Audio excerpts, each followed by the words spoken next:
Bon dia, and welcome to Move to Portugal Daily, Episode 1, 2026-0508.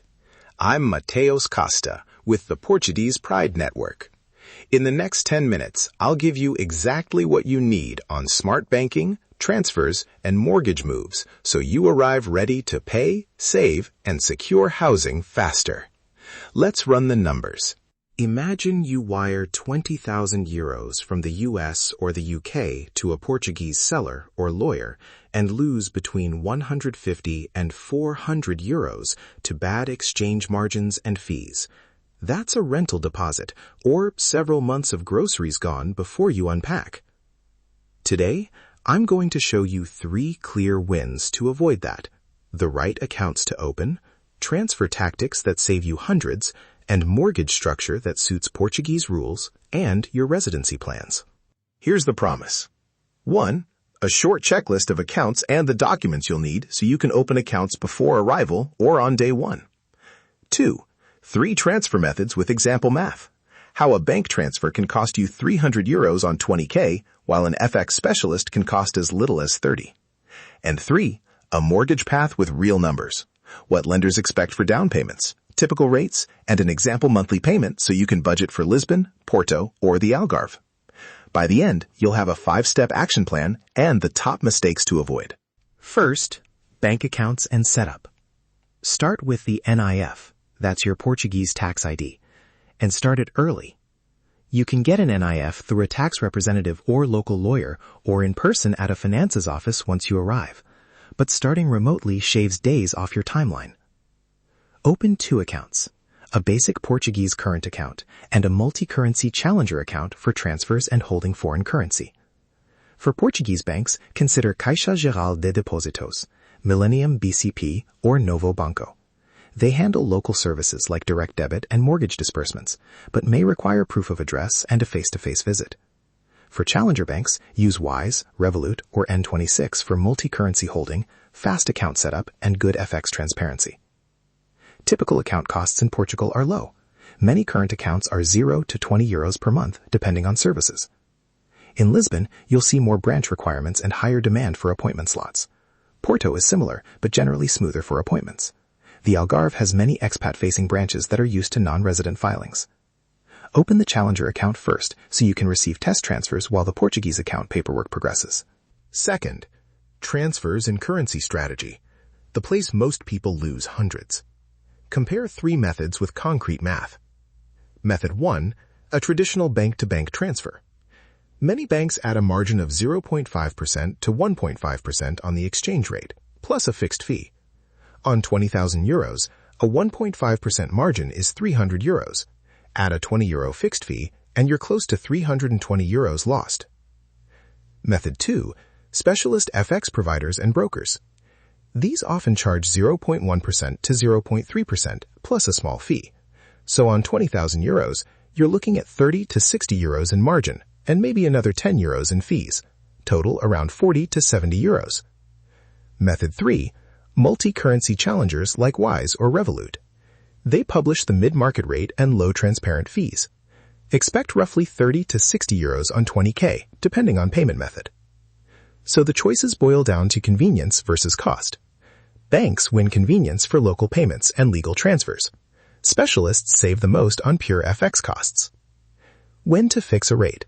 If you have a firm purchase date and need certainty, use a forward contract or fix a portion. If your timeline is flexible, staging transfers over a few weeks can reduce timing risk.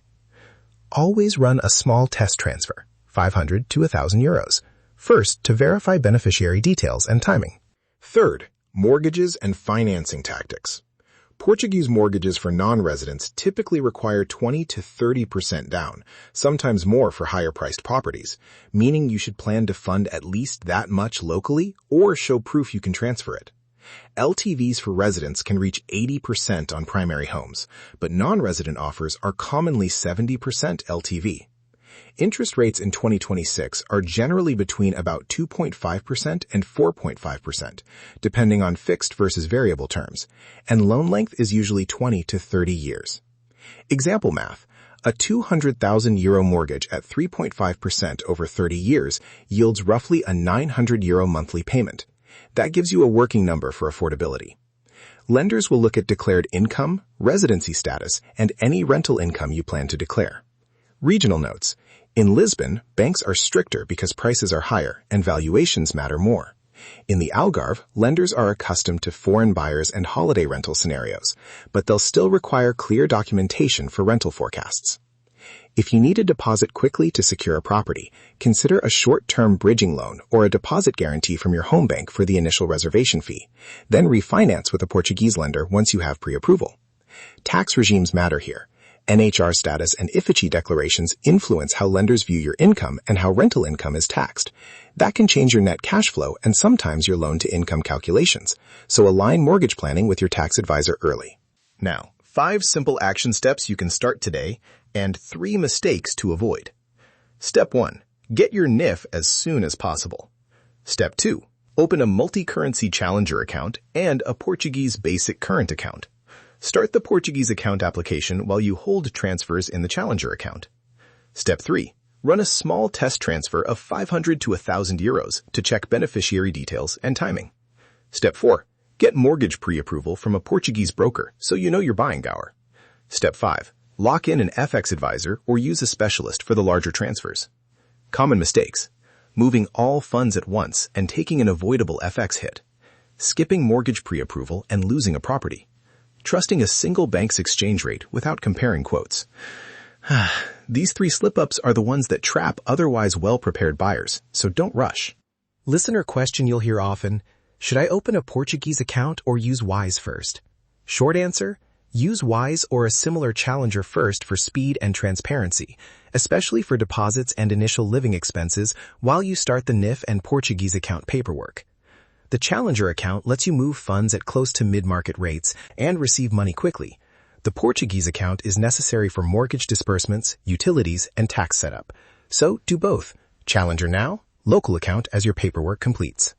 For the checklist and exact documents you need to apply in each region, download our Portuguese Pride Network 5-step banking and transfer checklist at portuguesepridenetwork.com/banking guide. Quick recap. 3 money wins. Open a Challenger and a Portuguese account. Pick the right transfer method to save €30 to €300 on a $20K move. And secure mortgage pre-approval with a 20 to 30% down plan so your purchase moves smoothly in Lisbon, Porto, or the Algarve. That's your move for today. If this helped, hit subscribe on YouTube and follow on your favorite podcast app. For more information and downloadable checklists, visit portuguesepridenetwork.com/banking guide and nomadlifesuccess.com. This is Mateus Costa. Saúde, and I'll see you tomorrow.